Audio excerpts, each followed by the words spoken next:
Estamos aqui hoje no 8º episódio do podcast Fala CUT Minas, hoje num espaço aqui diferente, numa outra sala a gente está fazendo o nosso podcast, e hoje com a grande companheira Marta Freitas, que é coordenadora do fórum que discute a questão da saúde do trabalhador e da trabalhadora brasileira como um todo, né?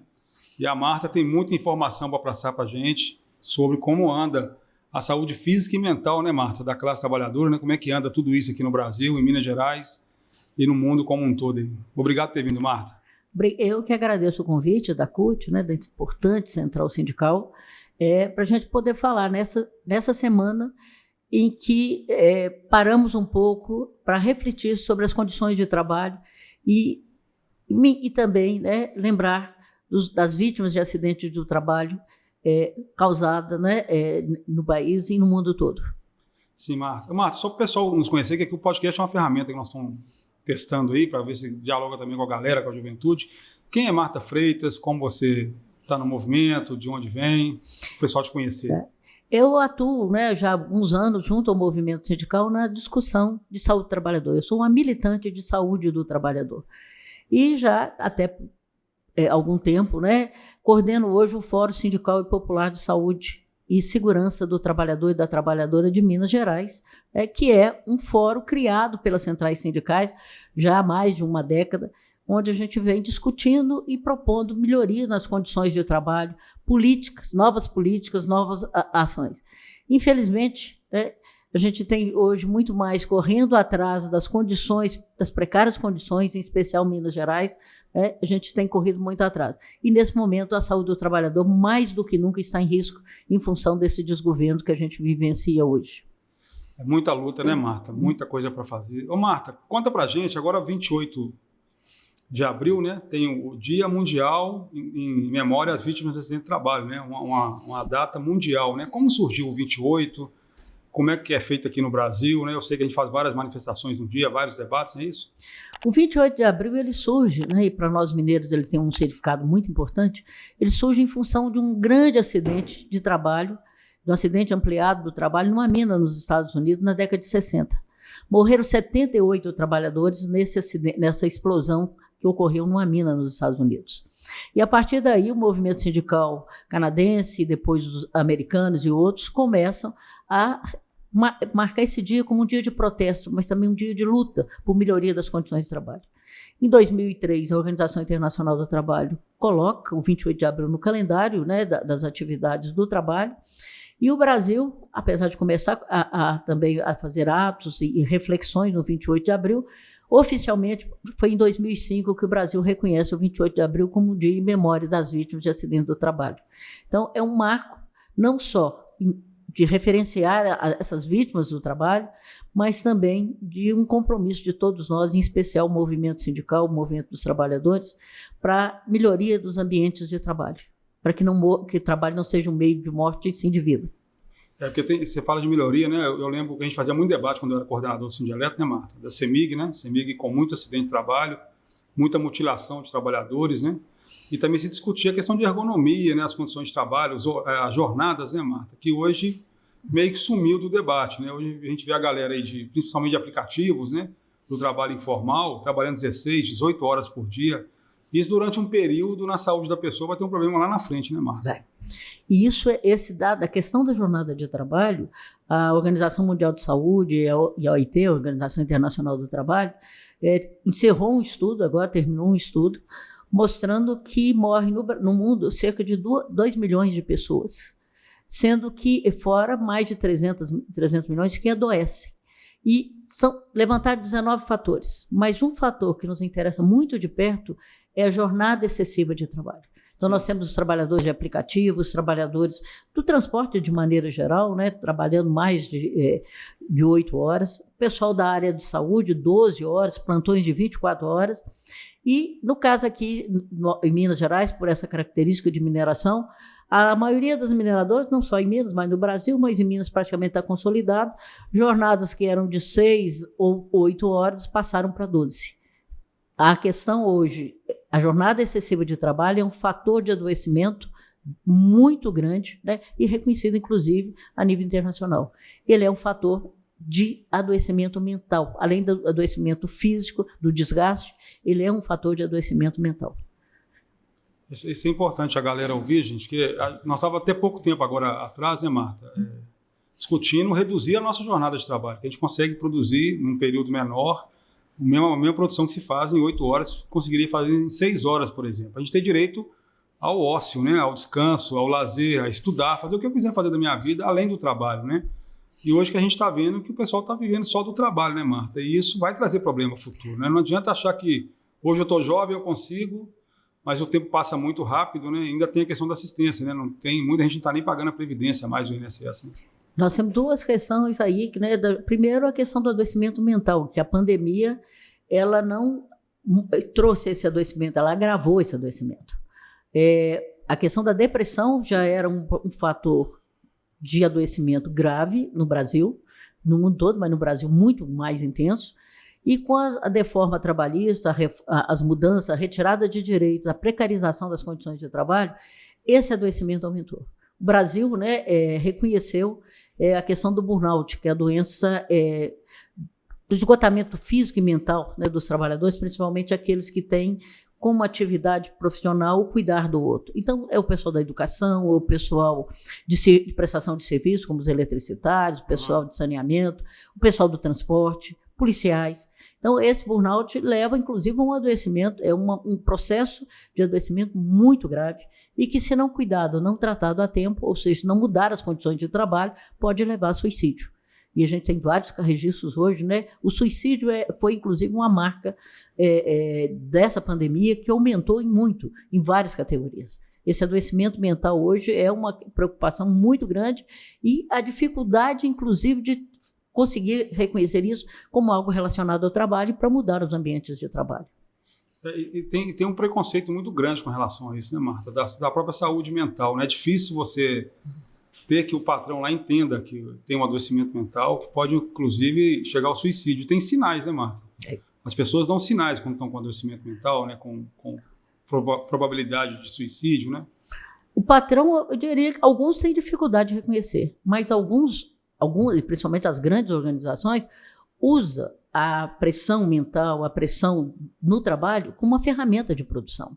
O assédio, né, não é porque eu tenho um chefe mauzinho que quer perseguir A ou B. O assédio é uma ferramenta institucional da organização. Ele leva o assédio moral, que é um fator que gera muito adoecimento hoje, ele é uma ferramenta para aumentar a produção. Eu escolho uma vítima, um grupo que vai ser vítima, e o resto entra no jogo de produzir mais para que não seja a próxima. Então, essa questão é um reconhecimento. E outra questão é que é muito fácil dizer que a questão mental, existe um preconceito de todos nós, né, de que a pessoa que tem algum distúrbio, tem algum transtorno ou sofrimento mental, é incapaz, né? E é um problema individual, e não é. O assédio moral, ele leva, o adoecimento mental, ele é hoje uma característica do mundo do trabalho e não é uma questão do indivíduo. Então é preciso da gente começar a rever isso. E lembrando que nós estamos, né, no ano da saúde mental, está acontecendo várias conferências em vários municípios, em vários locais, inclusive Belo Horizonte começa na semana que vem, de participar desses fóruns, da gente discutir também com o olhar do trabalhador, né, do trabalho a questão do adoecimento mental, do transtorno mental, que as pessoas hoje são vítimas por conta do trabalho e também pela precarização do trabalho. Esse é um debate muito importante, né, Marta? Não deveria ser comum uma pessoa adoecer no trabalho, né? Porque a questão da própria substituição da mão de obra, que veio muito com a questão da reforma trabalhista, da deforma, né? Que esse governo foi no governo lá do Michel Temer, ela traz essa substituição muito fácil. Uma pessoa adoece, ela é substituída, aí sobrecarrega o INSS, sobrecarrega a questão da previdência, né, que a pessoa vai para ali para ser atendida e às vezes fica um período muito grande ali, né? Em vez de mexer na fonte, né, Marta, que a fonte do problema muitas vezes são as empresas e o formato do trabalho, né, que às vezes não se mexe na fonte do problema, né? Deixa acontecer e vai adoecendo vários trabalhadores em sequência, né? Uma parcela vai para a previdência, e a gente tem que deixar isso muito claro, né? Mas hoje, mais de 40% dos trabalhadores da população economicamente ativa não está coberto pela Previdência Social. Então, esses trabalhadores, a precarização é muito maior, das condições de trabalho, e esses trabalhadores ficam no limbo, eles não têm essa proteção social. Então, adoece, né? Exemplo dos trabalhadores de aplicativo, os prestadores de serviços, os freelancers, adoecem e não têm o amparo da Previdência Social, porque também foi outra questão da destruição e os novos modos de trabalho levam a absurdos. Muitos desses trabalhadores hoje passaram a ser empresas, né? Os PJs, né? Sim, sim. Então, isso tudo levou a uma precarização muito maior, um adoecimento muito maior, e falta de amparo e de proteção desses trabalhadores. Isso sem contar que a nossa Previdência Social hoje tem mais de 3 milhões de benefícios para serem analisados, que também, por conta da precarização das condições de trabalho dos servidores, não tem condição de dar vazão a essa demanda que deveria ser feita. Tem gente aguardando aí meses, né, uma decisão. E isso leva também a obrigar esses trabalhadores a voltar ao trabalho doentes. Ô, Marta, criou-se uma armadilha para nós da classe trabalhadora, né? Porque olha só o que você está falando. De 2016 para cá, o que aconteceu com a gente? Eles fizeram aquela PEC 95, que congelou o investimento em saúde e educação. Isso reflete diretamente para nós, trabalhadores e trabalhadoras, né? Depois vieram com a reforma trabalhista, que criou um limbo, né? A informalidade cresceu demais. E essa informalidade a pessoa não investe na Previdência. Então você vai acabar quebrando também a Previdência com a reforma da Previdência que houve. Então, assim, essa geração que está aí hoje, com 20, 22 anos, 23 anos, criou uma armadilha para eles, né? Daqui 20 anos eles não vão ter trabalho, que não vai conseguir trabalhar, e não vai ter a Previdência para se acobertar, para poder se tratar de uma possível doença relacionada ao trabalho, né? Essa é uma preocupação, porque antes, vamos pegar o caso, né, de um mineiro de mina subterrânea. Ele aposentava, uma condição especial, muito agressiva de trabalho, ele aposentava com 15 anos. Hoje, pela reforma... Com 15 anos de trabalho, né? 15 anos de trabalho. Normalmente ele começava a trabalhar com 20 anos, 21 anos, 15 anos, aos 36 ele já teria adquirido todas as condições de trabalho. Hoje, embora mantenha a aposentadoria especial com 15 anos de trabalho, ele só pode aposentar aos 55 anos. Ou seja, ele vai ter que trabalhar aposentar 3, 4 vezes o período, trabalhar 3, 4 vezes o período que ele teria direito, e isso leva a um adoecimento. Ninguém sobrevive 15 anos dentro de uma mina subterrânea. Ele vai aposentar por invalidez, por doença, né? E dadas as precárias condições de trabalho, ou não vai trabalhar nesse espaço. Então, hoje, a questão das condições de trabalho, né, e as limitações que foram criadas pela Previdência Social e as facilidades que foram criadas pelo governo para os empregadores, leva a esse caos que a gente vive no mundo do trabalho. E quem paga essa conta são os trabalhadores e seus familiares. Eu lembro desse estudo que fizeram sobre as minas, sabe, Marta? E também no setor elétrico, eu sou do setor elétrico, e o nosso lá era 25 anos também de trabalho, não por um privilégio, né? Eu acho que é bom as pessoas entenderem isso. Não é um privilégio você trabalhar só 15 anos ou 25 anos no setor, é porque aquele setor vai te adoecer, né? No caso da energia, por exemplo, está comprovado que depois de 25 anos tem todo um prejuízo ali no trabalho, pode causar câncer e tudo mais. E das minas tem essa questão, 15 anos é o limite. E aí não há garantia também que a pessoa não vai adoecer, né, Marta? Pode adoecer naquele período de 15 anos. Você colocar um período maior, nós viramos mercadoria, né? Virou mercadoria o trabalhador, né? Na verdade, é mercadoria com reposição rápida, né? Se você pegar a rotatividade hoje da mão de obra, né, dos trabalhadores, é muito alta, em vários locais, né? E há um outro fator aí que é, com a terceirização na atividade fim, há hoje boa parte dos trabalhadores, né, dentro das empresas são terceirizados. Então, há uma substituição também do trabalhador da empresa-mãe pelo terceirizado. E a rotatividade desses trabalhadores é muito maior. E as condições de trabalho são muito piores ainda, são muito mais precárias. Então, a aposentadoria especial, ela tinha esse objetivo de tirar o trabalhador antes que ele adoecesse, né? É uma estimativa de que com 15 anos seria o limite, né? Da maioria, vamos dizer assim. Então, era retirar esse trabalhador para que ele pudesse viver, né, o resto um bom período ainda, com saúde, com segurança. E, infelizmente, a gente não tem visto isso, né? A mudança da regra da Previdência, né, foi garantida por lei eletricitário, mas, dadas as novas regras da Previdência, dificilmente um eletricitário vai conseguir aposentar com 25 anos que começar a trabalhar hoje.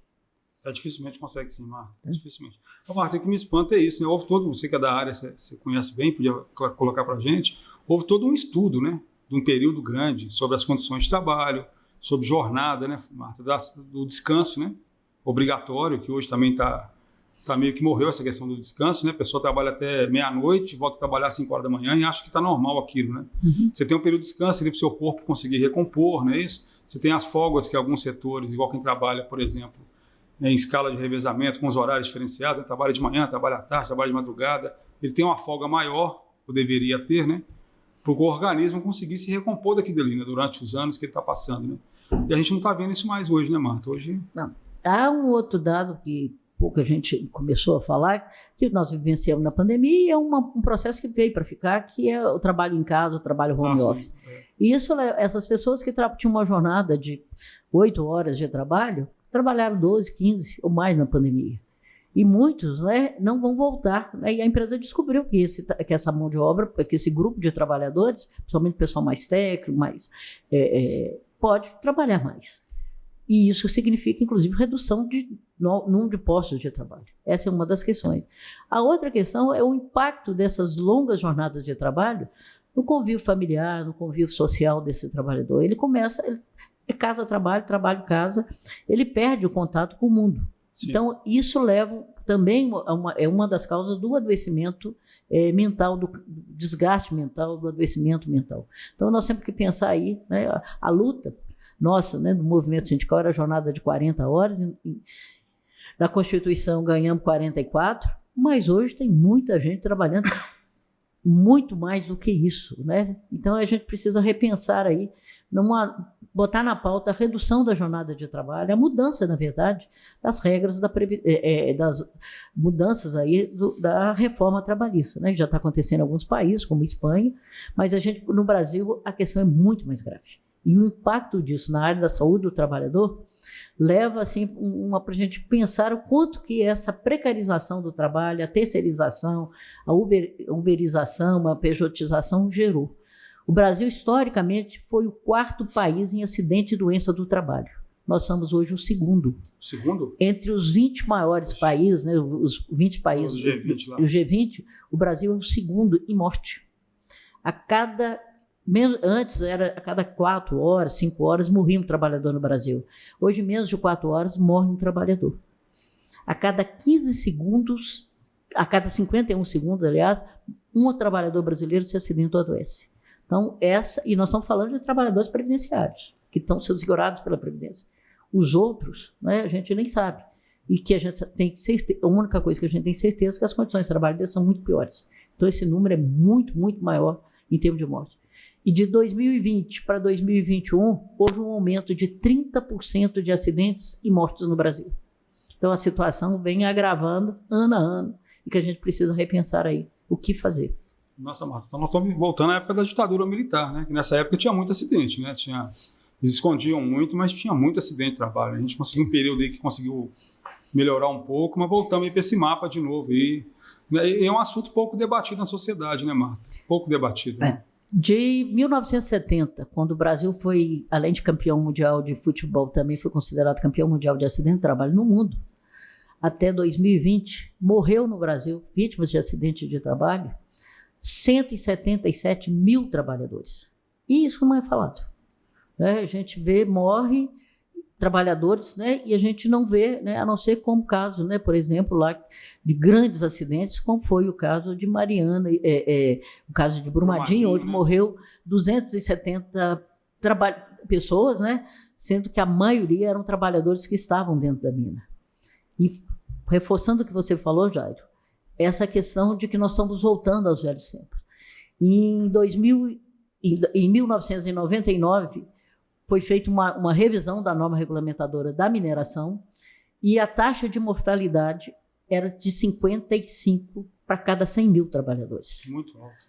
E ela veio abaixando, ela chegou até 2016, tá? Que na verdade pegava até 2016, 2017, a 14. Enquanto a taxa nacional de acidentes fatais era de menos de 5 para cada 100 mil, menos de 6 para cada 100 mil trabalhadores, a da mineração era 3 vezes. Então, a gente costuma dizer que mineração no Brasil mata 3 vezes mais do que qualquer outra atividade.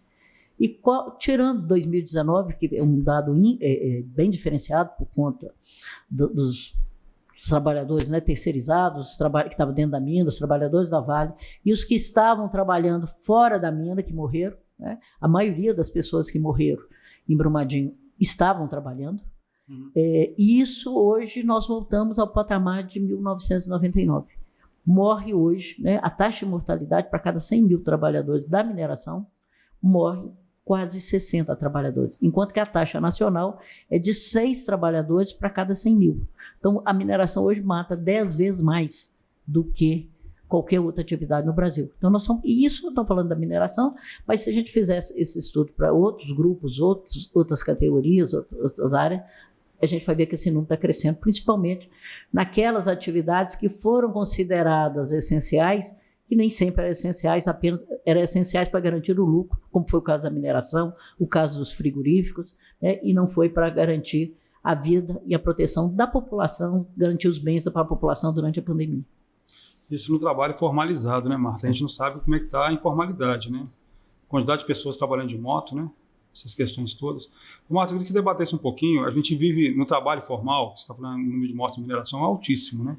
O setor elétrico também mata muito, infelizmente. Né? Tem vários setores aí que estão matando muito o trabalhador, mutilando. E uma coisa que me chama a atenção, Marta, primeiro, quando há algum acidente, tem que se abrir a CAT, né? Que é a comunicação do acidente de trabalho, não é isso? As empresas são obrigadas, algumas até burlam isso, né? E depois você tem a análise do acidente feito, que tem acompanhamento do Ministério Público, né? Tem acompanhamento do sindicato, quando há sindicato. E o que a gente repara é que muitas vezes se individualiza, né, o acidente. A culpa é do trabalhador ou da trabalhadora, né? Não há culpa do sistema ali colocado, né? Isso também é um agravante, né? Que você não consegue, se você não faz uma análise bem feita do acidente, você não consegue apurar qual é a causa real daquele acidente. Né? Fica só no individualismo do trabalhador e da trabalhadora e culpando ele. E muitas vezes eu vi, para espanto meu, Marta, em algumas análises de empreiteiras da CEMIG, que a conclusão da análise foi suicídio. Ou tentativa de suicídio, né? Então você joga toda a culpa em cima do trabalhador ou da trabalhadora, né? Sem conhecer, sem especificar qualquer empresa, eu diria para você que 98% dos acidentes ocorridos, a culpa foi ato inseguro. E lembrando que a expressão ato inseguro foi banida da CLT brasileira, da legislação trabalhista brasileira, em 2009. E as empresas ainda continuam usando ato inseguro e condição insegura. Ato inseguro é a culpa do trabalhador, condição insegura é a empresa que não deu as condições adequadas. Algumas modernizaram e agora fala que é comportamento, né? Condição comportamental, comportamento inadequado, mas na verdade o que está se dizendo, a maioria coloca a culpa no trabalhador. E enquanto eu coloco a culpa no trabalhador e não olho as causas, eu vou, porque acidente não é uma causa única, ele é multicausal, eu vou continuando produzindo pessoas inválidas, produzindo mutilados, mortes. Eu vou silenciando os trabalhadores, né, e de inclusive informar os riscos que tem, de discutir os riscos, e isso vai aumentando, né? E esse silêncio, muitas vezes, né, quando eu coloco um trabalhador para fazer uma atividade que ele sabe que tem risco, mas que ele não pode falar, apesar de estar garantido o direito de recusa, sim, tá, ele vai adoecer mentalmente. E quando a gente vai dentro das novas modalidades de contrato de trabalho, né? Você pega, por exemplo, a Uber, né? A Uber e outros aplicativos de transporte, a vítima, qualquer deslize, né? Ou qualquer denúncia, a culpa é quem está no aplicativo. Ele é punido, ele é suspenso, ele perde o contrato. Pode ser, né? cancelado. Pode ser cancelado. Então, a culpa é sempre do trabalhador. E esse é um risco, né? A culpa não é do cliente, a culpa não é do sistema, da produção, da incompatibilidade das proteções com a produção. Então, isso é um problema. E enquanto a gente tiver isso, nós vamos continuar matando trabalhador, mutilando trabalhador, adoecendo trabalhador. É preciso, no Brasil, a gente rever esses conceitos. É preciso a gente mudar. Agora, isso não interessa para as empresas. Então, isso é uma luta do movimento sindical e que, infelizmente, hoje está convalido pela própria reforma trabalhista, né? Uma dificuldade muito grande, mas ainda tem os heróis aí, né? Principalmente as centrais sindicais ainda estão lutando, exemplo a CUT. Né? É um debate muito importante, né, Marta? E que está sendo jogado a segundo plano, ou terceiro plano pelas empresas. Elas não têm interesse de discutir, isso é lógico que não tem, né? A Uber não tem interesse de discutir condições de trabalho porque ela quer ganhar seu dinheiro, né? E estão ficando cada vez mais ricos, né? Então, o próprio entregador de aplicativo com moto, ninguém quer discutir as condições de trabalho. Nem nas empresas formalizadas querem discutir isso mais, né? Colocaram como se fosse um mimimi. E a questão da recusa, que é direito do trabalhador, hoje ficou complicado, né? Com o número de desempregados, a rotatividade que tem. Como é que a pessoa vai lá e recusa um trabalho que ela está vendo que tem um risco, né? Então, assim, cria um assédio moral coletivo, né, Marta? Nesse sentido, né? Por isso que a gente fala que o assédio é coletivo, né? Aí que é uma ferramenta da instituição, da organização. Essa é uma questão. A outra é a própria para adequar a reforma previdenciária e trabalhista, eles estão reformulando as normas regulamentadoras de saúde e segurança do trabalho, que são 37 normas, né? E eles estão mudando essas normas. E ela só beneficia o empregador. Ela cria mecanismos que vai beneficiar o empregador, vai dificultar o reconhecimento, o próprio direito de recusa. Quando eu coloco lá que o trabalhador, né, tem direito deve informar o risco, e as empresas hoje usam exatamente o contrário. Ele não informou o risco, a culpa é dele. Agora, só que se ele informar o risco, ele será perseguido, ele não vai ter promoção e vai entrar na lista dos primeiros a ser demitidos, né? Esse cara está muito sabido. Não interessa para a empresa alguém que tem um mínimo de noção de segurança. Então, a própria legislação hoje penaliza o trabalhador. A própria legislação hoje não reconhece, né, beneficia empresas. Né? A gente hoje, a pequena microempresa, e a gente tem que lembrar que a maioria das nossas empresas, organizações empresariais, são pequenas e micro, elas têm algumas benesses, né, algumas formas que elas não precisam cumprir. Só que aí o que acontece? As empresas estão subdividindo em vários outros ou contratando exatamente as terceirizadas pequenas para poder não ter que cumprir normas de saúde e segurança. Então, há todo hoje um complô para a saúde e proteção dos trabalhadores. Tem ainda os nomes que eles usam, né, Marta, para poder mudar a relação. Né? Hoje é colaborador, não é isso? Você tem metas e indicadores para cumprir. Né? Então, se você não atingiu aquela meta semanal ou diária, você meio que já está excluído, né? Isso inclusive no setor público, né? Sem discutir com os trabalhadores se aquelas metas são possíveis, se eu quero ser chamado de colaborador, de trabalhador, né? Então você cria parece um campo de amizade que não existe, né? Quando você chama de colaborador, você cria um campo ali que não existe, né? E a pessoa não se sente trabalhador também. Até isso influencia, né, Marta? Na relação, na hora da pessoa pensar que ela tem direitos, ela tem deveres, mas ela também tem direitos com relação ao trabalho, à saúde, né? A sua ergonomia, igual trabalho em casa, Marta. Quem é que vai cuidar da ergonomia? Qual cadeira que a pessoa vai usar? Qual mesa? Qual tipo de computador? Ninguém olha isso, né? Não. Você vai criar aí um número imenso de pessoas com problema de coluna em pouco tempo, né?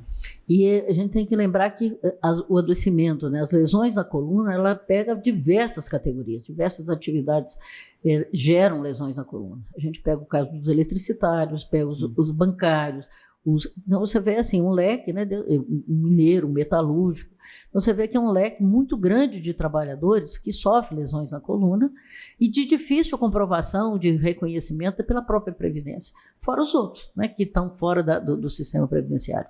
Essa é uma das questões que a gente vê, né, das condições de trabalho, que estão piorado. Esse outro grupo, né, então se a gente pegar os motoqueiros, né, de aplicativos, né, com uma cidade desburacada, com estradas, com ruas que não são adequadas, né? Esses trabalhadores, tanto pega lá aquele trabalhador formal lá dos Correios, né, que anda de moto fazendo entrega, como pega dos aplicativos. Tá? E eu queria chamar a atenção para uma questão. Alguém tem visto falar de acidentes de moto? Eu ia te perguntar isso, Marta. Acabou os acidentes de moto? Acabaram? Olha, o pronto-socorro de Belo Horizonte... A própria CEMIG tem vários trabalhadores trabalhando de moto. O pronto-socorro de Belo Horizonte, o João 23, né? Mais de boa parte dos leitos de UTI, né, boa parte dos leitos de acidentes, de atendimento, né, de traumatismos graves, são motoqueiros. E de uma época para cá, inclusive, nós chegamos a ter que criar, né, um anexo lá no Galba Veloso, que foi fechado, para atender, para que essas vítimas de acidente, né, pudessem ficar lá aguardando cirurgias. Né? E de repente acabou. Não existe mais. Ou será que não se divulga mais? E por que será? Essa é uma pergunta. Os acidentes de moto ocorrem.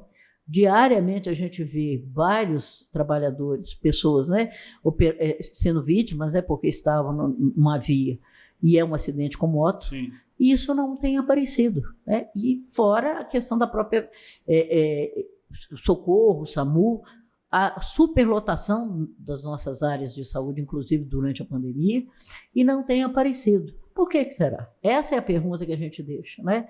Os acidentes não acabaram. O que está ocorrendo é uma negação de informações, como nesse período todo. A falta de informações, a falta de divulgação, a transparência de dados, ela tem um objetivo. É de dizer que está tudo muito bem, que os governos são muito bons, mas, na verdade, a gente sabe que não é isso, né? O acidente de moto continua sendo uma das principais causas de acidentes com dolo e traumatismo dos trabalhadores. Ô, Marta, nós vamos ter muito trabalho, hein? Essa subnotificação é pesada, né? Ô, Marta, e qual que seria a solução, hein? Nós temos agora eleições em outubro, tem governos aí que estão discutindo revogar a reforma trabalhista, né? Seria refazer, né? Tirar essa que está aí que não resolveu nada, não gerou emprego, não gerou nada, não melhorou as condições de trabalho, né, Marta? O engodo, inclusive, foi esse, né? De que todas as reformas que vieram queriam já facilitar para o empregador contratar mais gente, melhorar as condições de trabalho, e a gente está vendo que não foi isso, né? Foi pelo contrário. Diminuiu o número, né? A gente já chegou, de cada 10 brasileiros, 7 tinha previdência social. Hoje esse número é abaixo de 50%, quer dizer, de cada 10, menos de 5 tem previdência social. Então a gente vê que piorou muito as condições.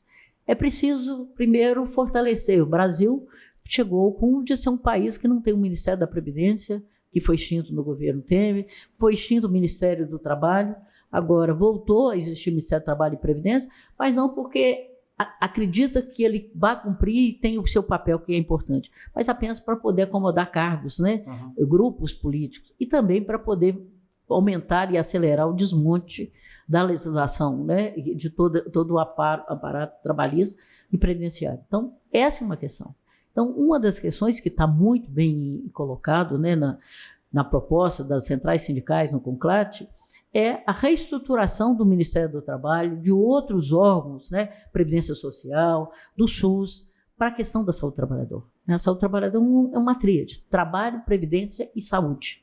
Então, a reestruturação de todos esses órgãos para poder garantir, trabalhar na fiscalização, no acompanhamento, na melhoria da legislação e não na destruição da legislação, como a gente está vendo. Essa é uma questão. A outra questão é que a gente precisa de mover. No Brasil, em 2011, 2012, no governo Dilma, fez uma proposta, um Plano Nacional de Saúde do Trabalhador, um Programa Nacional de Saúde do Trabalhador, e que ficou, né, começou a se organizar esse plano, mas pela toda a crise que vivenciamos, né, a partir de 2014, ele não foi colocado em prática.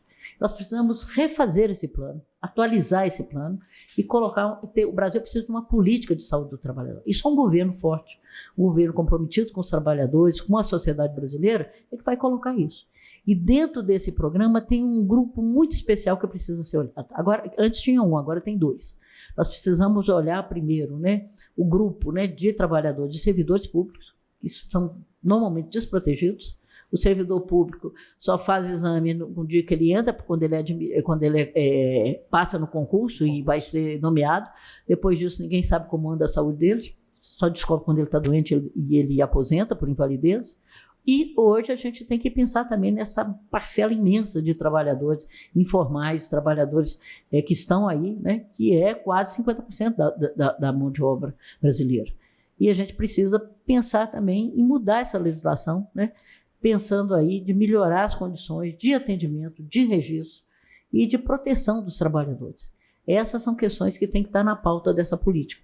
E essa é uma das propostas que está aí das centrais sindicais para os governos mais progressistas, né? A gente precisa pensar em governos comprometidos com os trabalhadores, com a sociedade brasileira, e não apenas com o capital e com esse grupo de empresários que só pensa no seu umbigo e não tem nenhum compromisso com o Brasil. Estão ficando cada vez mais ricos e o dinheiro está todo no exterior, né, Marta? E eu sei que a proposta que as centrais fizeram e a proposta da própria Dilma lá em 2011 são grupos de partidos, né? Para deixar claro também que a gente não é contra o patrão, não é contra o empresário. Não é isso, né? Nós queremos ter condições melhores de trabalho. E esses grupos de partidos participam do governo, representando os trabalhadores e trabalhadoras e os empresários, né? Para a gente poder ver se chega num consenso qual que é a melhor forma de trabalho, de organização do trabalho. As normas regulamentadoras sempre ajudaram muito nisso, né, Marta? Direcionaram isso, né? E como você disse, tem um novo modo de trabalho aí que não está regulamentado. Nem o trabalho em casa, o teletrabalho, né? E nem a questão aí a gente fala muito da Uber, que criou o termo uberização, né? Mas nem esse serviço que é prestado dessa forma, né? Que não tem nenhum tipo de regulamentação, a pessoa não tem nenhum tipo de segurança ali naquele trabalho, né? Então, esse grupo serviria para esse debate. É um debate que vai ser demorado, né, Marta? Que a coisa houve uma destruição tão grande no Brasil de 2016 para cá, né, com relação a tudo, em relação ao trabalho, e eles prometeram isso, né, queriam destruir tudo, né, para refazer, só que destruíram e nós, trabalhadores estão sofrendo na pele. Então, de 2016 para cá, a gente está vendo os efeitos disso, como é que foi rápida a destruição das condições de trabalho, né, Marta? Vai ter que ter um trabalho muito grande nosso para poder reconstruir isso, né? Mas antes da gente reconstruir, a gente ainda tem que ficar de olho. Nós estamos num final de feira de governo. E a xepa, depois de outubro, pode ser terrível.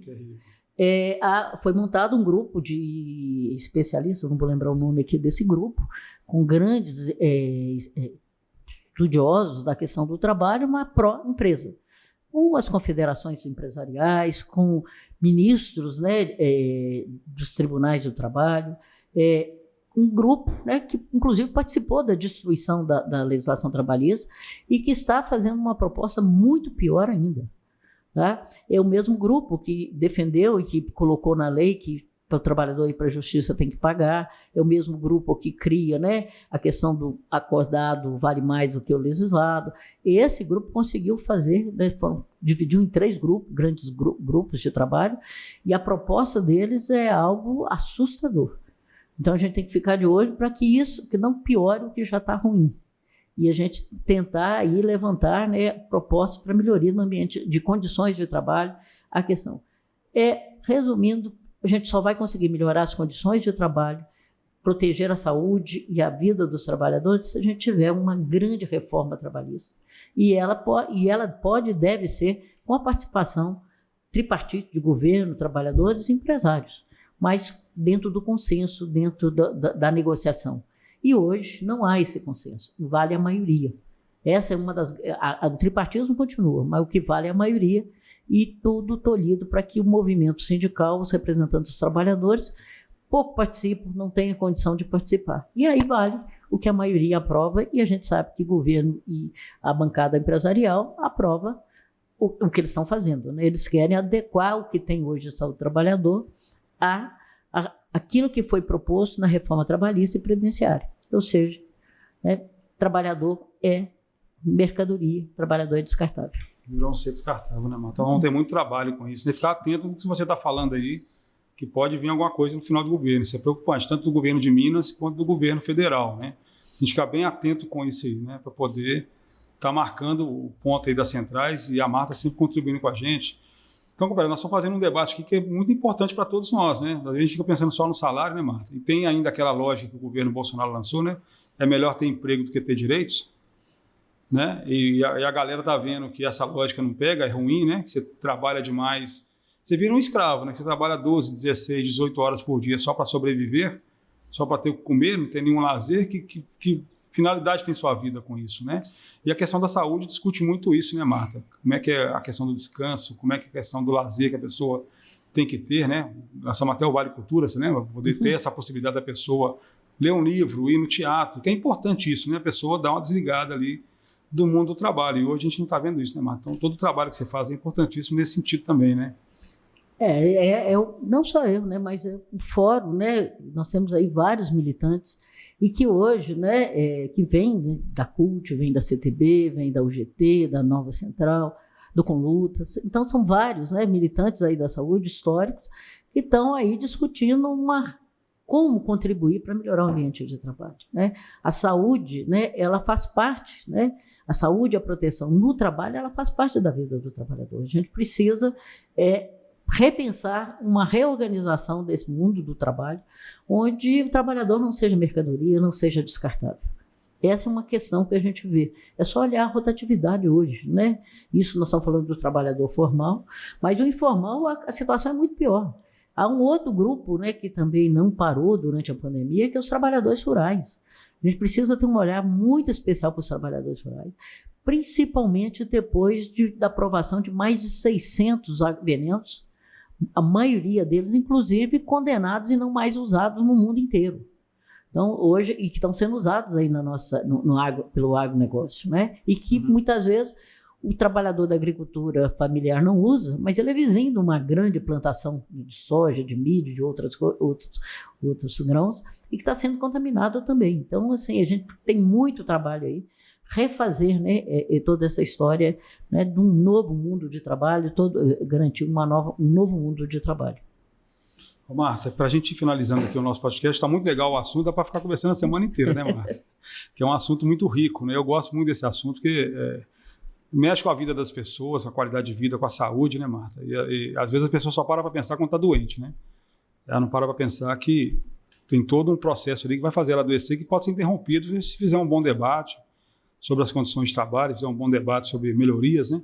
E a gente vive num país tão rico, né, Marta? Que tem tudo, né? Nós temos petróleo, tem minério, tem água, tem um povo trabalhador. A gente não precisa estar sofrendo tanto igual nós estamos sofrendo, né, Marta? Porque eles colocaram uma lógica aí que parece que é só isso, né? Não tem outro mundo, né? Nós estamos conversando aqui outro mundo que é possível, né, Marta? Do mundo do trabalho, né? Que é um mundo com a jornada menor, que é um mundo com as condições de trabalho melhores, que as pessoas tenham condições de estudar, de ter um lazer. Esse mundo é possível, já foi possível, né? Já aconteceu. Só que agora eles impõem uma outra lógica, né? Que a gente precisa quebrar, né, Marta? Isso também vai ser complicado, né? Para a gente poder quebrar essa lógica que está colocada hoje, para as pessoas entenderem que ela tem direitos, elas têm deveres, mas também tem direitos à saúde, à segurança, a ter uma moradia, a ter lazer. E o Brasil tem condições de propiciar isso, né? Talvez agora em outubro o povo consiga entender isso e a gente muda a nossa realidade, né, Marta? Nós temos que ficar alerta e começar a preparar para mudar isso em outubro, abrir essa porta, né, para a gente começar a mudar isso, né, e também preparar as pessoas, porque nós sofremos tanto, né, nesses últimos 6 anos, que de repente ficou isso, né, melhor ter emprego do que passar fome. Só que com a gente passar fome, porque eu não tenho emprego, embora seja inaceitável, inadmissível num país tão rico, né, que produz alimentos, é inaceitável. Mas você até entende porque eu estou desempregado. O problema é que hoje quem está empregado, formal ou informal, também está passando fome. Então isso mostra a que ponto nós chegamos. Passar fome no Brasil hoje é uma realidade. Sim. E nós queremos isso que você falou. Condições de trabalho dignas, condições de lazer, condição de moradia. Isso faz parte, né, o famoso artigo 6º da Constituição brasileira, que diz que todo brasileiro tem direito à educação, moradia, lazer, educação, trabalho, saúde, previdência. Então, esses são os direitos que a gente tem que fazer cumprir, né? Fazer com que realmente a nossa Constituição cidadã funcione. E isso só vai ser possível se em outubro a gente der uma mudadazinha, tá? A gente estava caminhando para isso. A Constituição brasileira ainda não era, ela é uma carta de intenção. Uhum. E a gente estava caminhando para que ela virasse uma carta de direitos, que os direitos ali estabelecidos fossem cumpridos. E nós retroagimos há mais de 30 anos, né? E isso, reconstruir esse país de novo, passa por mudança em outubro. É isso aí, Marta, essa questão da gente estar aí com esperança, viu, galera? O outubro está chegando, tem a pauta das centrais, dos trabalhadores, né, Marta? Tem um governo que está compromissado com isso, de esquerda, né? Para a gente poder mudar a realidade. O governo de direita, galera, é só patrão. Infelizmente, eles não querem conversar com os nossos trabalhadores, né, Marta? Tentamos várias vezes, né, Marta? Várias vezes o diálogo e não tem diálogo. É só o patrão, e a gente vê isso aí. A gente cada vez mais pobre e algumas pessoas cada vez mais ricas, né, Marta? Ô, Marta, muito obrigado, querida, por ter vindo aqui. Foi um prazer a CUT te receber aqui. Você é uma lenda para todos nós da saúde do trabalhador. Todos nós temos referência em você no mundo do trabalho, no mundo do sindicalismo. Muito obrigado, foi uma honra ter você aqui. Eu é que agradeço, né? E chamo a atenção que o dia 28, pare 1 minuto, 1 segundo, e pense que o trabalho pode ser meio de vida e não de morte. Pare 1 minuto, faça essa reflexão. Isso é muito importante para que a gente fortaleça os nossos laços e comece a mudar esse país. Obrigado, Marta. Valeu.